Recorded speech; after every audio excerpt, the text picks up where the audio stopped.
वालेकुम all friends. ये आज हमारे न्यू बॉर्न चिक्स आए हैं, टर्की बर्ड के 8 चिक्स आए हैं और 2 मशीन में है, इंक्यूबेटर में। ये पर बल्ब लगा के इनको सर्दी से महफूज किया हुआ है।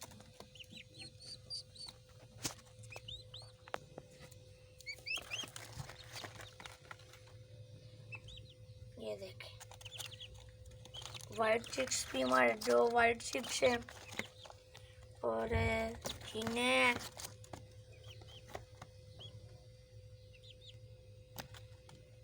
ये देखें कितना खूबसूरत चिक्स है। आपको मशीन वाले भी मैं आपको दिखाता हूँ। अभी एक चिक्स आपको नज़र आएगा और दूसरे नहीं नज़र आएंगे।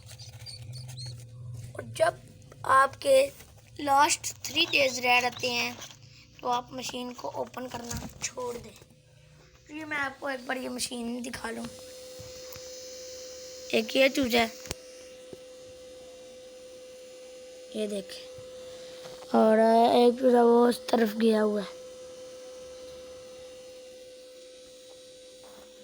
मशीन को आप मत खोलें आखिरी 3 डेज, नहीं तो उनकी झिल्ली सख्त हो जाएगी अंडे की, तो फिर मसला बन जाएगा। आए आपको रिव्यू फिर करवाता हूँ ये वाले चिक्स का। ये देखें,